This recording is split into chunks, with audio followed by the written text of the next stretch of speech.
जी आਇਆਂ ਨੂੰ ਪਿਆਰੇ ਵਿਦਿਆਰਥੀਓ 7ਵੀਂ ਜਮਾਤ ਦੀ ਗਣਿਤ ਦੀ ਕਿਤਾਬ ਦਾ ਪਹਿਲਾ ਸਬਕ ਸੰਪੂਰਨ ਸੰਖਿਆਵਾਂ ਤੇ ਉਸ ਸਬਕ ਦੀ ਉਸ ਲੈਸਨ ਦਾ ਜੋ ਅਭਿਆਸ 1.2 ਹੈ ਉਹਦੇ ਪਹਿਲੇ 4 ਸਵਾਲ 1 ਤੋਂ 4 ਤੱਕ ਇਸ ਵੀਡੀਓ ਵਿੱਚ ਕਰਨ ਜਾ ਰਹੇ ਹਾਂ। ਸੋ ਤੁਸੀਂ ਨੋਟਬੁੱਕ ਅਤੇ ਪੈਨ ਲੈ ਲਓ ਤੇ ਸਾਰੇ ਜਿਹੜੇ ਤੁਹਾਡੇ ਲਈ ਹੱਲ ਕੀਤੇ ਜਾ ਰਹੇ ਨੇ ਉਹਨਾਂ ਨੂੰ ਆਪਣੀ ਨੋਟਬੁੱਕ 'ਚ ਉਤਾਰ ਲਓ। ਜਿਹੜੀ ਗੱਲਾਂ ਤੁਹਾਨੂੰ ਬੋਲ ਕੇ ਸਮਝਾਈਆਂ ਜਾਣਗੀਆਂ ਉਹਨੂੰ ਬੜੇ ਧਿਆਨ ਦੇ ਨਾਲ ਸੁਣੋ ਤੇ ਮਗਰੋਂ ਦੀ ਸਾਰੇ ਸਵਾਲ ਆਪਣੇ ਆਪ ਕਰਨ ਦਾ ਤੁਸੀਂ ਅਭਿਆਸ ਜ਼ਰੂਰ ਕਰਨਾ ਹੈ। ਇਸੇ ਚੈਨਲ ਦੇ ਉੱਤੇ ਤੁਹਾਡੀ 7ਵੀਂ ਦੀ ਅੰਗਰੇਜ਼ੀ ਦੀ ਕਿਤਾਬ ਜਿਹੜੀ ਹੈ ਮਾਈ ਇੰਗਲਿਸ਼ ਕੰਪੈਨੀਅਨ ਉਹ ਵੀ ਹੱਲ ਕਰਕੇ ਪਾ ਦਿੱਤੀ ਗਈ ਹੈ ਤੇ ਤੁਸੀਂ ਅੰਗਰੇਜ਼ੀ ਦਾ ਲਾਹਾ ਵੀ ਇਸੇ ਚੈਨਲ ਤੋਂ ਲੈ ਸਕਦੇ ਹੋ।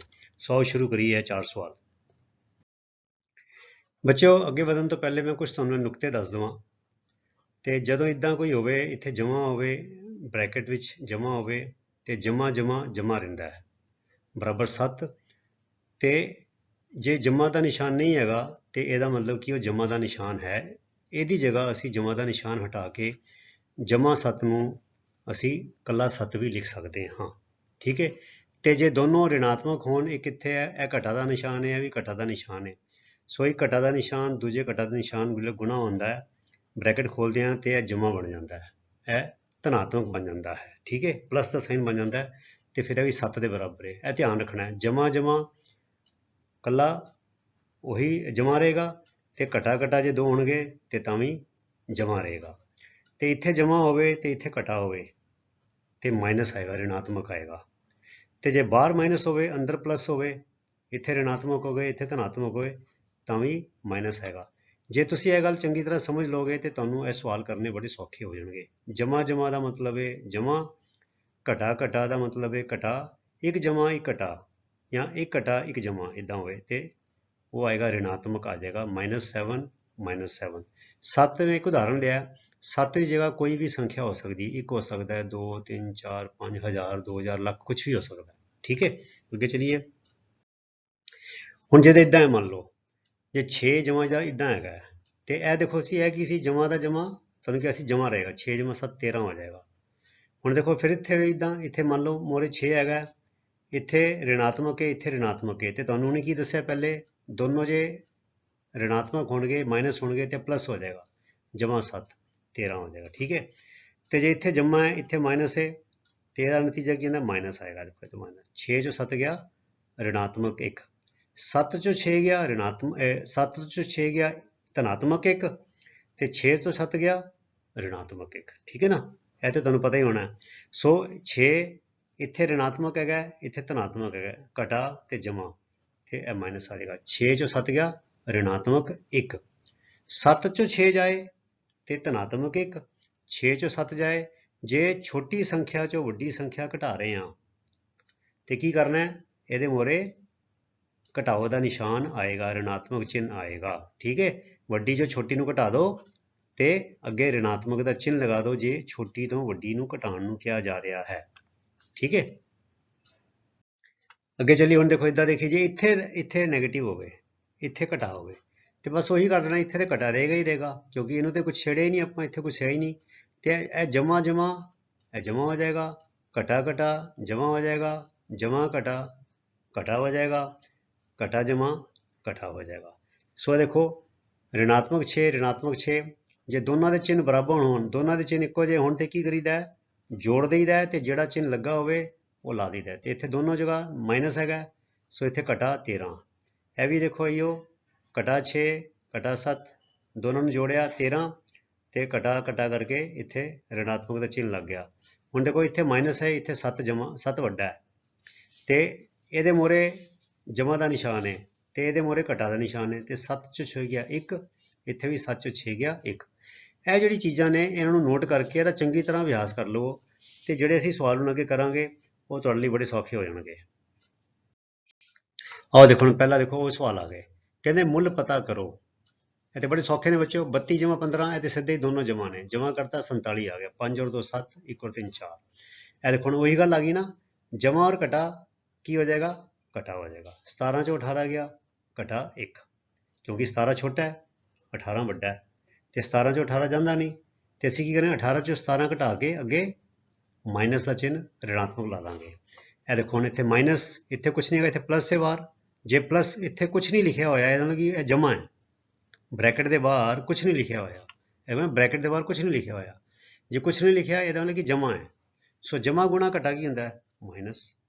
ਠੀਕ ਹੈ, ਜਮਾ ਔਰ ਘਟਾ ਇਹ ਕੀ ਹੈ? ਇਹ ਵੀ ਅੱਛਾ, ਇਹਨਾਂ ਨੂੰ ਪਹਿਲੇ ਕੀ ਕੀਤਾ, ਇਹਨੂੰ ਇਦਾਂ ਵੀ ਕਰ ਸਕਦੇ ਹਾਂ ਆਪਾਂ, ਇਹਦਾ ਮਾਈਨਸ ਕੀਤਾ 8, ਇਹ ਮਾਈਨਸ ਤੇ ਮਾਈਨਸ ਦੋਨੋਂ ਮਾਈਨਸ ਹੈ ਨਾ, ਤੇ ਇਹਨੂੰ ਮੈਂ ਕਾਮਨ ਲੈ ਲਿਆ, ਸਾਂਝਾ ਬਾਹਰ ਲੈ ਲਿਆ, ਇਹ ਲੈ ਲਿਆ, ਤੇ ਇਹ ਵੀ ਘਟਾ ਹੈ, ਇਹ ਵੀ ਘਟਾ ਹੈ।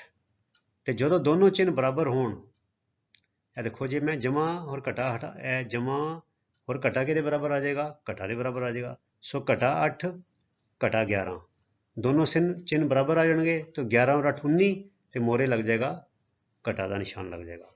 ਫਿਰ ਇਹ ਆ ਗਿਆ ऋणात्मक 13 ਜਮਾ 21 ਜੋੜਿਆ ਤੇ ऋणात्मक 13 ऋणात्मक 13 ਹੋ ਜਾਏਗਾ। ਇੱਥੇ ਜਮਾ ਹੈ, ਇੱਥੇ ਵੀ ਜਮਾ ਹੈ, ਜਮਾ ਜਮਾ ਜਮਾ ਜਮਾ 21, ਸੋ 21 ਚੋਂ 13 ਗਿਆ 8। ठीक है, फिर आ गया 19 ਤੇ ਮੋਰੇ ਹੈਗਾ ऋणात्मक ਤੇ ਜਮਾ 0, ਸਿਫਰ ਦੇ ਮੋਰੇ ਕੁਛ ਨਹੀਂ ਹੈਗਾ ਇੱਥੇ, ਸਿਫਰ ਚਾਹੇ ਸਿਫਰ ਤੇ ਤੁਹਾਨੂੰ ਪਤਾ ਹੈ, ਇਹ ਦੱਸ ਚੁੱਕਿਆ ਤੁਹਾਨੂੰ ਕਿ ਨਾ ਤੇ ਇਹ ਨੋਟਸ ਵਿੱਚ ਜਿਹੜੇ ਦੱਸੇ ਨੇ ਆਪਾਂ ਸਿਧਾਂਤ ਸਿੱਖੇ ਨੇ ਕਿ ਸਿਫਰ ਨਾ ਤੇ ऋणात्मक ਹੁੰਦਾ ਹੈ ਤੇ ਨਾ ਹੀ ਧਨਾਤਮਕ ਹੁੰਦਾ ਹੈ। ਸੋ ਸਿਫਰ ਕਿਸੇ ਵੀ ਸੰਖਿਆ ਵਿੱਚ ਜੇ ਸਿਫਰ ਜੋੜਿਆ ਜਾਵੇ ਉਸ ਸੰਖਿਆ ਦੇ ਮੁੱਲ ਵਿੱਚ ਕੋਈ ਫਰਕ ਨਹੀਂ ਪੈਂਦਾ। ਕਿਉਂ? ਕਿਉਂਕਿ ਸਿਫਰ ਕੀ ਹੈਗਾ, ਇਹਨੂੰ ਅਸੀਂ ਕਹਿੰਦੇ ਆ ਗੁਣਾ ਜੋੜਾਤਮਕ ਤਤਸਮਕ, ਜੋੜਾਤਮਕ ਤਤਸਮਕ ਅਰਥਾਤ ਸਿਫਰ ਜੋੜਨ ਦੇ ਨਾਲ ਸੰਖਿਆ ਦੇ ਮੁੱਲ ਵਿੱਚ ਕੋਈ ਫਰਕ ਨਹੀਂ ਪੈਂਦਾ। ਸੋ ਅਸੀਂ ਘਟਾ 19 ਵਿੱਚ ਜਿਹੜੇ ਸਿਫਰ ਜੋੜਾਂਗੇ ਤੇ ਉਹ ਘਟਾ 19 ਹੀ ਰਹੇਗਾ। ठीक है, आगे चलिए। अगला आ गया बच्चों ऋणात्मक 85 घटा ऋणात्मक 10। ਹੁਣ ਇਹ ਬੱਚਿਓ ਦੇਖੋ ਤੁਹਾਨੂੰ ਦੱਸਿਆ ਹੀ ਹੈ ਕਿ ਇਹ ਘਟਾ ਤੇ ਘਟਾ ਇਹ ਦੋਨੋਂ ਰਲ ਕੇ ਕੀ ਬਣ ਜਾਣਗੇ? ਜਮਾ ਬਣ ਜਾਣਗੇ, ਜਮਾ ਬਣ ਗਿਆ। ਸੋ ऋणात्मक 85 ਜਮਾ 10। ਹੁਣ ਦੇਖੋ ऋणात्मक 85 ਅੱਗੇ ਲੱਗਾ ਹੈ, ਜੋ 85 ਵੱਡਾ ਹੈ ਸੰਖਿਆ ਦੇ ਤੌਰ ਤੇ, ਸੰਖਿਆ ਦੇ ਤੌਰ ਤੇ। ਠੀਕ ਹੈ, ਤੇ 10 ਹੈਗਾ, ਸੋ 85 ਚੋਂ 10 ਗਿਆ 75, 75 ਲਿਖ ਲਿਆ। ਪਰ ਇਹ ਵੱਡੀ ਸੰਖਿਆ ਦੇ ਮੋਰੇ ऋणात्मक ਦਾ ਚਿੰਨ੍ਹ ਲੱਗਾ ਹੈ, ਸੋ ਇੱਥੇ ਅਸੀਂ ऋणात्मक ਲਾ ਦਾਂਗੇ। ਠੀਕ ਹੈ, ਕਿਉਂਕਿ 10 ਵਿੱਚੋਂ ਤਾਂ 85 ਜਾਂਦਾ ਨਹੀਂ ਹੈਗਾ। ਜੇ ਇੱਥੇ ਜਮਾ ਹੁੰਦਾ, ਇੱਥੇ ਘਟਾ ਹੁੰਦਾ, ਫਿਰ ਆਣਾ ਸੀ ਧਨਾਤਮਕ 75, ਕਿਉਂਕਿ ਇੱਥੇ ऋणात्मक ਹੈਗਾ, ਇੱਥੇ ਧਨਾਤਮਕ ਹੈਗਾ, ਇਸ ਕਰਕੇ ਇੱਥੇ ਆਏਗਾ ऋणात्मक 75 ਆਂਸਰ ਆਏਗਾ। ਹੁਣ ਇਹ ਦੇਖੀਏ 15 ਤੇ ਇੱਥੇ ਬ੍ਰੈਕਟ ਹਟਾਇਆ, ਇੱਥੇ ਜੇ ਕੋਈ ਚਿੰਨ੍ਹ ਨਹੀਂ ਹੈਗਾ ਇਹਨਾਂ ਕਿ ਇਹ ਜਮਾ ਹੈਗਾ, 6 ਦੇ ਮੋਰੇ ਜਮਾ ਹੈ ਤੇ ਬ੍ਰੈਕਟ ਤੋਂ ਬਾਹਰ ਘਟਾ ਹੈਗਾ, ਤੇ ਘਟਾ ਔਰ ਜਮਾ ਕਿੰਨਾ ਹੁੰਦਾ? ਘਟਾ। ਸੋ 15 ਚੋਂ ਘਟਾ ਗਿਆ 6, 15 ਚੋਂ ਗਿਆ 6, ਸੋ 15 6 ਗਿਆ 9, ਸਿੱਧਾ ਹੀ ਆ ਗਿਆ। ਤੇ ਫਿਰ ਆ ਗਿਆ 45 ਤੇ ਇਹ ਦੇਖੋ ਮਾਈਨਸ ਤੇ ਮਾਈਨਸ ਘਟਾ ਘਟਾ ਜੁੜ ਕੇ ਬਣ ਜਾਣਗੇ, ਮਤਲਬ ਗੁਣਾ ਹੋ ਕੇ ਬ੍ਰੈਕਟ ਜਿਹੜੇ ਖੁੱਲੇਗਾ ਤੇ ਬਣ ਜਾਣਗੇ ਜਮਾ। ਸੋ 45 ਜਮਾ 27, ਸੋ 7 ਔਰ 5 12, 2 ਹਾਸਲ, 2 ਔਰ 1 3, 3 ਔਰ 4 7, 72 ਆ ਗਿਆ ਆਂਸਰ। ਹੁਣ ਆ ਗਿਆ ऋणात्मक 62, ऋणात्मक 62 ਇਹ ਇੱਥੇ ऋणात्मक ਇੱਥੇ ਮਾਈਨਸ ਹੈਗਾ ਤੇ ਧਨਾਤਮਕ 52, ਸੋ ऋणात्मक ਧਨਾਤਮਕ ਕੀ ਹੋ ਜਾਏਗਾ? ऋणात्मक ਰਹੇਗਾ, ਇਹ ਘਟਾ ਆ ਜਾਏਗਾ। ਸੋ 62 ਦੇ ਮੋਰੇ ਵੀ ऋणात्मक ਚਿੰਨ੍ਹ ਹੈਗਾ, 52 ਦੇ ਮੋਰੇ ਵੀ ऋणात्मक ਚਿੰਨ੍ਹ ਹੈਗਾ, ਯਾਨੀ ਦੋਨਾਂ ਨੂੰ ਜੋੜਾਂਗੇ ਤੇ ਮੋਰੇ ऋणात्मक ਚਿੰਨ੍ਹ ਲਾ ਦਾਂਗੇ। ਅਰਥਾਤ ਮੈਂ ਇਦਾਂ ਕੀਤਾ, ऋणात्मक ਚਿੰਨ੍ਹ ਲਾ ਕੇ ਬ੍ਰੈਕਟ ਪਾ ਕੇ ਦੋਨਾਂ ਨੂੰ ਜੋੜਤਾ। ਸੋ 62 ਜਮਾ 52 114 ਹੋ ਗਿਆ ਤੇ ਮੋਰੇ ऋणात्मक ਚਿੰਨ੍ਹ ਲੱਗ ਗਿਆ। ਇਹ ਹੋ ਗਿਆ ਸਾਡਾ ਕੁਐਸਚਨ ਨੰਬਰ 1। ਹੁਣ ਆ ਗਿਆ ਬੱਚਿਓ ਹੇਠਾਂ ਲਿਖਿਆ ਨੂੰ ਹੱਲ ਕਰੋ। ਉਹੀ ਚੀਜ਼ ਹੈ, ਉੱਥੇ ਅਸੀਂ ਕਹਿੰਦੇ ਮੁੱਲ ਪਤਾ ਕਰੋ, ਇੱਥੇ ਹੱਲ ਕਰੋ, ਗੱਲ ਉਹੀ ਹੈ। ਸੋ ਇੱਕ ਇੱਕ ਪਾਰਟ ਕਰਕੇ 4 ਪਾਰਟ ਨੇ ਕਰਦੇ ਹਾਂ। ਪਾਰਟ A ਕੀ ਕਹਿੰਦਾ ਹੈ? ਇਹ ਦੇਖੋ ऋणात्मक 3 ਜਮਾ 7 ਜਮਾ, ਹੁਣ ਬੱਚਿਓ ਸੰਖਿਆਵਾਂ ਵਧਾਤੀਆਂ ਨੇ, 3 ਕਰਤੀਆਂ। ਠੀਕ ਹੈ, ਸੋ ਇਹ ਦੇਖੋ ਇਹ ਬ੍ਰੈਕਟ ਖੋਲੀ ਜਾਣੇ ਨੇ ਪਹਿਲੇ, ਇਹ ऋणात्मक 3 ਤੇ ਇਹ 7, ਇਹ ਕੀ ਕਰਨਾ ਬੱਚਿਓ? ਅਸੀਂ ਕੀ ਕਰਨਾ ਹੈ, ऋणात्मक ਵਾਲੇ ਚਿੰਨ੍ਹ ਜਿਹੜੇ ਨੇ ਉਹ ਇੱਕ ਥਾਂ ਤੇ ਕਰ ਲੈਣੇ ਨੇ ਤੇ ਧਨਾਤਮਕ ਵਾਲੇ ਇੱਕ ਥਾਂ ਕਰ ਲੈਣੇ। ਇੱਥੇ ऋणात्मक 3 ਹੈਗਾ ਤੇ ऋणात्मक 8 ਇੱਥੇ ਹੈਗਾ, ਤੇ ਮੈਂ ਕੀ ਕੀਤਾ, ऋणात्मक 8 ਨੂੰ ਮੈਂ ਇੱਥੇ ਲੈ ਆਂਦਾ ਤੇ 7 ਨੂੰ ਥੱਲੇ, 7 ਨੂੰ ਇਸ ਪਾਸੇ ਲੈ ਆਂਦਾ। ਸੋ ਜਮਾ 7 ਹੈ, ਦੇਖੋ ऋणात्मक 3 ਜਮਾ ऋणात्मक 8 ਜਮਾ 7। ਠੀਕ ਹੈ, ਹੁਣ ਬ੍ਰੈਕਟ ਖੋਲਿਆ, ਇਹ ਹੋ ਗਿਆ ऋणात्मक 3 ਤੇ ਇਹ ਜਮਾ ਹੋਰ ਘਟਾ ਕਰਕੇ ਇਹ ਘਟਾ ਹੀ ਰਹੇਗਾ। ਅਰਥਾਤ ਦੋਨੋਂ ਦੇ ਮੋਰੇ ऋणात्मक ਚਿੰਨ੍ਹ ਹੈਗਾ, ਅਰਥਾਤ ਦੋਨਾਂ ਨੂੰ ਜੋੜਿਆ ਜਾਏਗਾ। ਸੋ ऋणात्मक ਬ੍ਰੈਕਟ ਪਾ ਕੇ 3 ਜਮਾ 8 ਕਰਤਾ, ਜਮਾ 7 ਕਰਤਾ। ਸੋ 3 ਜਮਾ 8 11, ऋणात्मक 11, ऋणात्मक 11 ਜਮਾ 7 ਤੇ 7 ਚੋਂ 11 ਗਿਆ, ਹੁਣ ਦੇਖੋ 7 ਜਮਾ ਹੈ ਨਾ ਤੇ 11 ਘਟਾ ਹੈ ਤੇ 7 ਚੋਂ 11 ਜਾਣਾ ਹੈ, 7 ਚੋਂ 11 ਤੇ ਜਾਂਦਾ ਨਹੀਂ, ਇਸ ਕਰਕੇ ਕੀ ਕਰਾਂਗੇ 11 ਚੋਂ 7 ਘਟਾ ਕੇ ਮੋਰੇ ऋणात्मक ਦਾ ਚਿੰਨ੍ਹ ਲਾ ਦਾਂਗੇ। ਸੋ -4 ਹੋ ਗਿਆ। ਠੀਕ ਹੈ, ਹੁਣ ਇਹ ਦੇਖੀਏ ऋणात्मक 2 ਘਟਾ ऋणात्मक 1 ऋणात्मक ਘਟਾ ऋणात्मक 4। ਹੁਣ ਇਹ ऋणात्मक ਪਹਿਲਾਂ ਹੀ ਇਕੱਠੇ ਹੈਗੇ ਨੇ, ਸੋ ਮੈਂ ਕੀ ਕੀਤਾ ऋणात्मक 2 ਤੇ ਮਾਈਨਸ ਤੇ ਮਾਈਨਸ ਹੋ ਗਿਆ ਪਲੱਸ, ਦੇਖੋ ਜਮਾ 1 ਕਰ ਦਿੱਤਾ ਤੇ -4। ਹੁਣ ਇਹ ऋणात्मक 2 ਹੋ ਗਿਆ, ऋणात्मक 4 ਹੋ ਗਿਆ। ਮੈਂ ऋणात्मक 4 ਇੱਥੇ ਲੈਂਦਾ ਤੇ 1 ਇਹਦੀ ਜਗ੍ਹਾ ਆ ਜਾਏਗਾ, ਸੋ ਜਮਾ 1 ਇੱਥੇ ਲਿਖ ਲਿਆ, ऋणात्मक 4 ਲੈਣ ਦਾ।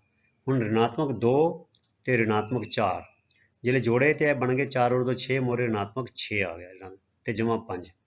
ਹੁਣ 6 ਚੋਂ 1 ਜਾਏ ਤੇ 5 ਹੁੰਦਾ ਹੈ ਤੇ 1 ਚੋਂ 6 ਜਾਏ ਤੇ ऋणात्मक 5 ਹੁੰਦਾ ਹੈ। ਠੀਕ ਹੈ,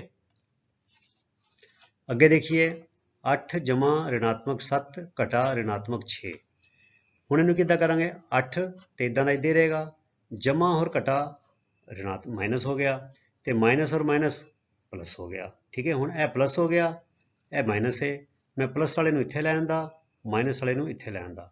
ਮਤਲਬ ਜਮਾ ਵਾਲੇ ਇੱਕ ਜਗ੍ਹਾ ਕਰਨੇ ਨੇ, ਘਟਾ ਵਾਲੇ ਇੱਕ ਜਗ੍ਹਾ ਕਰਨੇ। 8 ਜਮਾ 6 ਘਟਾ 7, 8 ਜਮਾ 6 14 ऋणात्मक 7 ਘਟਾ 7, 14 ਚੋਂ 7 ਗਿਆ 7। ਠੀਕ ਹੈ, ਅੱਗੇ ਡੀ ਪਾर्ट आ गया ऋणात्मक 12 ਘਟਾ ऋणात्मक 17 जमा ऋणात्मक 25।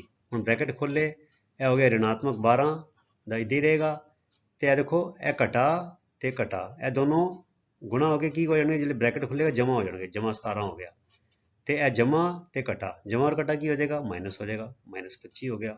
ਇਹ ਜਿਹੜੀ ਮੈਂ ਸਟਾਰਟਿੰਗ ਤੁਹਾਨੂੰ ਦੱਸੀਆਂ ਗੱਲਾਂ ਯਾਦ ਰੱਖੋ, ਇਹ ਪ੍ਰੈਕਟਿਸ ਕਰਨ ਨਾਲ ਆਉਣਗੀਆਂ, ਅਭਿਆਸ ਕਰਨ ਦੇ ਨਾਲ। ਹੁਣ ਮੈਂ ਕੀ ਕੀਤਾ -12 ਤੇ -25 ਇਹਦੇ ਨਾਲ ਲੈ ਆਂਦਾ, ਕਿਉਂਕਿ ਘਟਾ ਵਾਲੇ ਮੈਂ ਇਕੱਠੇ ਕਰਨੇ ਨੇ, ਘਟਾ 12 ਘਟਾ 25 ਤੇ ਜਮਾ 17 ਇੱਥੇ ਲਿਖ ਲਿਆ, ਤੀਜੀ ਥਾਂ ਤੇ ਲਿਖ ਲਿਆ। ਹੁਣ ਘਟਾ 12 ਤੇ ਘਟਾ 25 ਦੋਨੋਂ ਘਟਾ ਨੇ, ਦੋਨੋਂ ऋणात्मक चिन्ह ने ਤੇ ਜੋੜ ਦਾਂਗੇ ਤੇ ਕੀ ਬਣ ਜਾਏਗਾ 37 ਬਣ ਜਾਏਗਾ ਤੇ ਮੋਰੇ ਆ ਜਾਏਗਾ ऋणात्मक ਦਾ ਚਿੰਨ੍ਹ ਤੇ ਜਮਾ 17।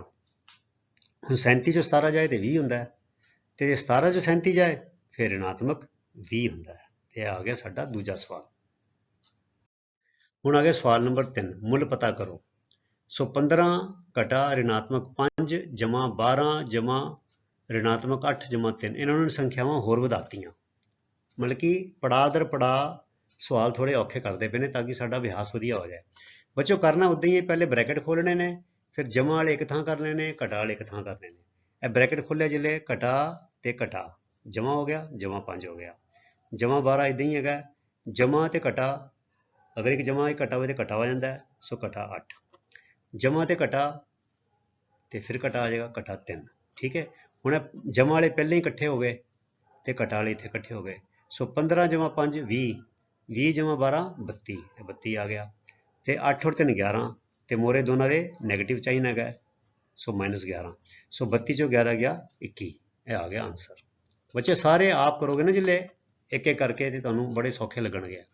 ਸੋ ऋणात्मक 32 ਆ ਗਿਆ, ਘਟਾ ऋणात्मक 11 ਜਮਾ ऋणात्मक 25 ਜਮਾ 27 ਘਟਾ 13 ਜਮਾ ऋणात्मक 7। ਹੁਣ ਪਹਿਲੇ ਬ੍ਰੈਕਟ ਖੋਲੀਏ, ਬ੍ਰੈਕਟ ਨੂੰ ਹਟਾ ਦਿਓ, ਇੱਥੇ ਮੋਰੇ ਦੇ ਕੁਛ ਹੈ ਹੀ ਨਹੀਂ ਤੇ ਸਿੱਧਾ ਬ੍ਰੈਕਟ ਹਟ ਕੇ ऋणात्मक 32 ਹੋ ਗਿਆ ਤੇ ਇਹ ਦੇਖੋ ਇਹ ਘਟਾਏ ਤੇ ऋणात्मक चिन्ह है, माइनस माइनस प्लस हो जाएगा, जमा 11 फिर जमा और घटा जे एक जमा होवे घटा होवे तो माइनस बन जाता है, सो -25 आ गया, जमा 27 इदां ही आ जाएगा, -13 इदां ही आ जाएगा, जमा और घटा जे होवे तो घटा बन जाता है, सो घटा 7।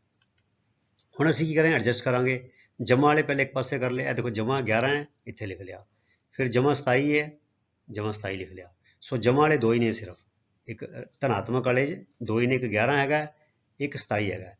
हुण मैं ऋणात्मक वाले लिख ले, ऋणात्मक 32 फिर ऋणात्मक 25 फिर ऋणात्मक 13 ते ऋणात्मक 7।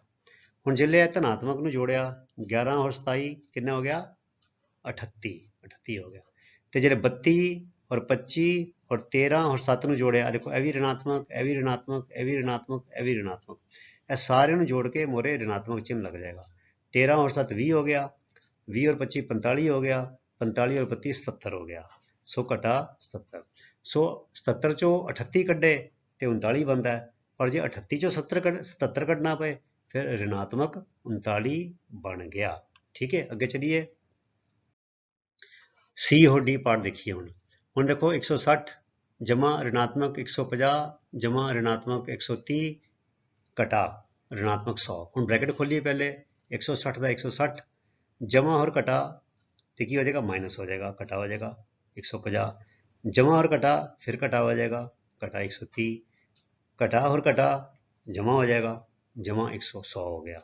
ਹੁਣ ਇਹ ਇਕੱਠੇ ਕਰ ਲਏ, ਇਹ ਦੇਖੋ 160 ਜਮਾ ਵਾਲਾ ਹੈ ਤੇ 100 ਵੀ ਜਮਾ ਵਾਲਾ ਹੈ, ਇਹਨੂੰ ਇਕੱਠੇ ਕਰ ਲਿਆ 160 ਜਮਾ 100, ਫਿਰ ऋणात्मक 150 ਤੇ ऋणात्मक 130, ऋणात्मक 150 ऋणात्मक 130, 160 और 100 जोड़िया 260 बन गया, 150 और 130 जोड़िया 280 बन गया, मोरे ऋणात्मक चिन्ह है ऋणात्मक 280 हो गया।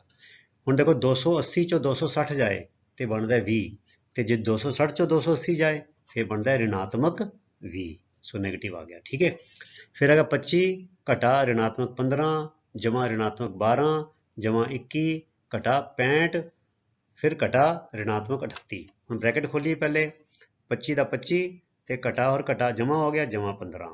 ठीक है, जमा और घटा घटा घटा 12 हो गया, जमा 21 इदा का इदा रहेगा, घटा 65 इदा ही है इदा रहेगा, तो घटा और घटा की हो जाएगा ऋणात्मक ऋणात्मक की हो जाएगा जमा हो जाएगा, सो जमा 38 हो गया। ਹੁਣ जमा वाले एक पासे कर लो घटा वाले एक पासे कर लो, सो 25 जमा ही है। ठीक है, जमा फिर की 21 हैगा, नहीं पहले 15 हैगा, जमा 15 फिर जमा 21 फिर जमा 38। ਹੁਣ ऋणात्मक वाले कर लो, ऋणात्मक इत्थों शुरू होकर पहला 12 हैगा फिर 65 हैगा, घटा 12 घटा 65, सो 25 जमा 15 40, 40 जमा 21 हो गया कितना 61, 61 जमा 38 हो गया 99, सो 99 आ गया इतने। सो 12 और 65 कितना हो गया 77 तो ऋणात्मक चिन्ह है, सो ऋणात्मक 77, 99 चो 77 गया 22, यह आ गया साडा आंसर। ਹੁਣ आखिरी सवाल, संपूर्ण संख्यावां ਦੇ ਜੋੜ ਅਤੇ ਘਟਾਓ ਦੇ ਗੁਣਾਂ ਦੀ ਵਰਤੋਂ ਕਰਦੇ ਹੋਏ ਖਾਲੀ ਥਾਵਾਂ ਨੂੰ ਭਰੋ। ਬੱਚਿਓ ਇਹ ਸਵਾਲ ਤੁਹਾਨੂੰ ਤਾਂ ਸਮਝ ਆਏਗਾ ਜੇ ਤੁਸੀਂ ਜਿਹੜਾ ਮੇਰਾ 2 ਵੀਡੀਓ ਨੇ ਜਿਹ 'ਚ ਅਸੀਂ ਦੱਸਿਆ ਸਮਝਾਇਆ ਤੁਹਾਨੂੰ ਸਿਧਾਂਤ ਅਤੇ ਉਹਦੇ ਜਿਹੜੀਆਂ ਨੋਟਸ ਹੈਗੇ ਨੇ, ਇਸ ਲੈਸਨ ਦੇ ਬਾਰੇ ਜਿਹੜੇ 2 ਵੀਡੀਓ ਬਣਾਏ ਨੇ, 2 ਭਾਗ ਬਣਾਏ ਨੇ ਜਿਹਦੇ ਵਿੱਚ ਅਸੀਂ ਉਹਦੀਆਂ ਜਿਹੜੀਆਂ ਸਿਧਾਂਤ ਸਮਝਾਏ ਨੇ ਤੁਹਾਨੂੰ ਉਹਨਾਂ ਨੂੰ ਜ਼ਰੂਰ ਦੇਖੋ। ਠੀਕ ਹੈ, ਇਹ ਦੇਖੋ ਕਹਿੰਦੇ 10 ਜਮਾ ਇਹ ਬ੍ਰੈਕਟ ਵੱਡਾ ਫਿਰ ਛੋਟੇ ਬ੍ਰੈਕਟ ਵਿੱਚ ਘਟਾ 5 ਜਮਾ ਫਿਰ ਬ੍ਰੈਕਟ ਘਟਾ 7 ਤੇ ਫਿਰ ਇਹ ਬ੍ਰੈਕਟ ਵੱਡਾ ਬੰਦ, ਇਹ ਬਰਾਬਰ ਕੀ ਹੋਏਗਾ ਬੱਚਿਓ? ਸਾਨੂੰ ਪਤਾ ਹੈ ਇਹ ਕਿਹੜਾ ਰੂਲ ਹੈ, ਇਹਨੂੰ ਅਸੀਂ ਕਹਿੰਦੇ ਆ ਬੱਚਿਓ ਆਪਣਾ ਸਹਿਚਾਰਤਾ ਗੁਣ। ਇਹ ਕਿਹੜਾ ਗੁਣ ਹੈਗਾ? ਸਹਿਚਾਰਤਾ ਗੁਣ। ਸੋ ਅਸੀਂ ਕੀ ਕਰ ਸਕਦੇ ਹਾਂ, ਜਮਾ ਹੈਗਾ ਤੇ ਜਮਾ ਹੈਗਾ ਤੇ ਸਾਨੂੰ ਪਤਾ ਬੱਚਿਓ ਸਹਿਚਾਰਤਾ ਗੁਣ ਜਿਹੜਾ ਹੈ ਸੰਪੂਰਨ ਸੰਖਿਆਵਾਂ ਲਈ ਜਿਹੜਾ ਜੋੜ ਦਾ ਗੁਣ ਹੁੰਦਾ ਹੈ, ਸੰਪੂਰਨ ਸੰਖਿਆਵਾਂ ਲਈ ਜੋੜ ਦਾ ਜਿਹੜਾ ਸਹਿਚਾਰਤਾ ਗੁਣ ਹੈਗਾ ਉਹ ਸੱਚ ਹੁੰਦਾ ਹੈ। ਸੋ ਇਹਨੂੰ ਕੀ ਕਰ ਸਕਦੇ ਹਾਂ ਆਪਾਂ, ਦੇਖੋ 10 ਜਮਾ 5 ਇੱਦਾਂ ਲਿਖਿਆ ਨਾ, 10 ਜਮਾ 5 ਇੱਥੇ ਲਿਖਿਆ ਤੇ ਅਸੀਂ ਜਮਾ ਇੱਥੇ ਕੀ ਕਰਾਂਗੇ, ਇਹ ਘਟਾ 7 ਲਿਖ ਦਾਂਗੇ, ਇਹ ਘਟਾ 7। ਠੀਕ ਹੈ, ਇੱਦਾਂ ਹੀ 25 ਘਟਾ 10 ਬਰਾਬਰ -10 ਜਮਾ 25। ਠੀਕ ਹੈ, ਇਹ ਦੇਖੋ ਨਾ ਇੱਦਾਂ ਆਏਗਾ ਇੱਥੇ, ਕਿਉਂਕਿ ਇਹ 25 ਚੋਂ 10 ਜਾ ਰਿਹਾ ਤੇ ਇੱਥੇ ਵੀ 25 ਚੋਂ 10 ਜਾ ਰਿਹਾ, ਮਤਲਬ ਕਿ ਇਹ ਚੀਜ਼ ਜਿਹੜੀ ਹੈ ਇਹ ਪਹਿਲਾਂ ਲਿਖ ਦਿੱਤੀ ਹੈ ਤੇ ਮੋਰੇ 25 ਦੇ ਮੋਰੇ ਤੇ ਜਮਾ ਹੈਗਾ ਹੀ ਹੈ। ਜਿਲੇ ਤੁਹਾਨੂੰ ਪਤਾ ਹੈ ਕਿ ਜਿਹੜੇ ਮੋਰੇ ਕੋਈ ਚਿੰਨ੍ਹ ਨਾ ਹੋਵੇ ਉਹਦਾ ਮਤਲਬ ਹੈ ਉਹ ਚਿੰਨ੍ਹ ਜਮਾ ਦਾ ਹੈ, ਸੋ ਇੱਥੇ ਜਮਾ 25 ਆ ਜਾਏਗਾ। ਠੀਕ ਹੈ, ਫਿਰ ਇਸੇ ਤਰ੍ਹਾਂ 20 ਜਮਾ 15 ਬਰਾਬਰ 15 ਜਮਾ 20, ਇਹ ਕਿਹੜਾ ਗੁਣ ਹੈਗਾ ਬੱਚਿਓ? ਇਹਨੂੰ ਕਹਿੰਦੇ ਕਰਮ ਵਟਾਂਦਰਾ ਗੁਣ। ਕਰਮ ਵਟਾਂਦਰਾ ਗੁਣ ਅਸੀਂ ਕਹਿੰਦੇ ਹਾਂ ਕਿ ਸੰਪੂਰਨ ਸੰਖਿਆਵਾਂ ਲਈ ਜੋੜ ਦਾ ਕਰਮ ਵਟਾਂਦਰਾ ਗੁਣ ਸੱਚ ਹੈ। ਠੀਕ ਹੈ, ਫਿਰ ਆ ਗਿਆ ਘਟਾ 12 ਜਮਾ 37 ਬਰਾਬਰ 37 ਜਮਾ ਘਟਾ 12, ਕਿਉਂਕਿ ਬ੍ਰੈਕਟ ਵਿੱਚ ਹੈ ਦੇਖੋ ਇਹ ਵੀ ਜਮਾ ਹੋ ਰਿਹਾ, ਸੋ ਇਹ ਵੀ ਕਰਮ ਵਟਾਂਦਰਾ ਗੁਣ ਹੈਗਾ। ਸੋ ਘਟਾ 12 ਜਮਾ 37 ਲਿਖ ਲਓ ਜਾਂ 37 ਜਮਾ ਘਟਾ 12 ਲਿਖ ਲਓ, ਇੱਕੋ ਹੀ ਗੱਲ ਹੈਗੀ। ਠੀਕ ਹੈ, ਫਿਰ ਆ ਗਿਆ 13 ਜਮਾ ਬ੍ਰੈਕਟ ਸ਼ੁਰੂ ਇੱਥੇ ਆਏਗਾ, ਇਹ ਦੇਖੋ ਪਹਿਲੇ ਇਹ ਸੱਜੇ ਪਾਸੇ ਇੱਦਾਂ ਹੈ 13 ਜਮਾ ਬ੍ਰੈਕਟ ਸ਼ੁਰੂ ਘਟਾ 7 ਫਿਰ ਘਟਾ 2। ਹੁਣ ਇਹ ਕੀ ਬਣ ਜਾਏਗਾ ਬੱਚਿਓ? ਇਹ ਦੇਖੋ ਇੱਥੇ ਹੈਗਾ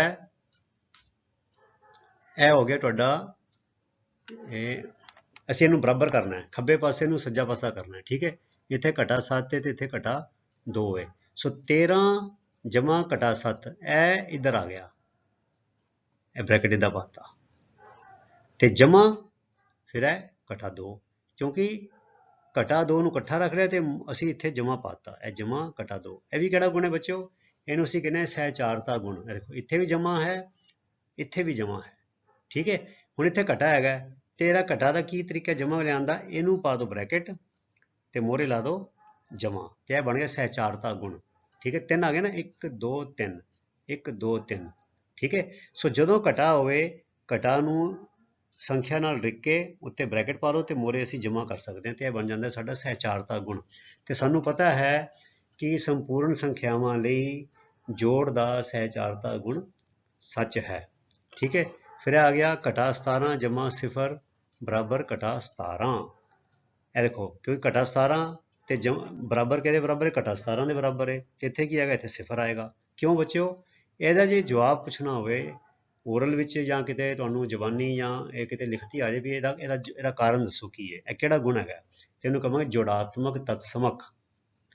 ਕਿਉਂ? ਕਿਉਂਕਿ ਜਿਹੜਾ 0 ਹੈ ਉਹ ਜਮਾ ਲਈ, ਜੋੜ ਲਈ ਜੋੜਾਤਮਕ ਤਤਸਮਕ ਹੈ, ਕਿਉਂਕਿ 0 ਨੂੰ ਜਿਹੜੀ ਸੰਖਿਆ ਵਿੱਚ ਮਰਜ਼ੀ ਜੋੜ ਦੇਵੋ ਉਹਦੇ ਨਾਲ ਸੰਖਿਆ ਦੇ ਮੁੱਲ ਵਿੱਚ ਕੋਈ ਫਰਕ ਨਹੀਂ ਪੈਂਦਾ। ਸੋ ਜਦੋਂ ਘਟਾ 17 ਵਿੱਚ ਜਦ ਮੈਂ 0 ਜੋੜਿਆ ਤੇ ਮੈਨੂੰ ਘਟਾ 17 ਹੀ ਮਿਲਿਆ। ਤੇ ਜੇ ਘਟਾ 17 ਦੀ ਜਗ੍ਹਾ ਮੈਨੂੰ ਘਟਾ 17 ਹੀ ਮਿਲਦਾ ਪਿਆ ਹੈ, ਇਹਦਾ ਮਤਲਬ ਕੀ ਹੈ? ਜੇ ਮੈਂ ਇੱਥੇ 0 ਜੋੜਾਂਗਾ ਤਾਂ ਹੀ ਮੈਨੂੰ ਘਟਾ 17 ਮਿਲੇਗਾ, ਠੀਕ ਹੈ। ਇਹਨੂੰ ਕਹਿੰਦੇ ਆ ਜੋੜਾਤਮਕ ਤਤਸਮਕ। ਸੋ ਐਸੀ ਪਿਆਰੇ ਵਿਦਿਆਰਥੀਓ, ਤੁਹਾਡੇ ਪਹਿਲੇ 4 ਸਵਾਲ ਅਭਿਆਸ 1.2 ਦੇ। ਸੋ ਤੁਸੀਂ ਇਸੇ ਤਰ੍ਹਾਂ ਨੇਮ ਦੇ ਨਾਲ ਮਨ ਲਗਾ ਕੇ ਉਤਸ਼ਾਹ ਨਾਲ ਆਪਣੀ ਪੜ੍ਹਾਈ ਕਰੀ ਚਲੋ, ਤੇ ਅਗਲੇ ਵੀਡੀਓ ਤੱਕ ਲਈ ਤੁਹਾਡਾ ਸਾਰਿਆਂ ਦਾ ਬਹੁਤ ਬਹੁਤ ਧੰਨਵਾਦ। ਰੱਬ ਰਾਖਾ। Thank you very much.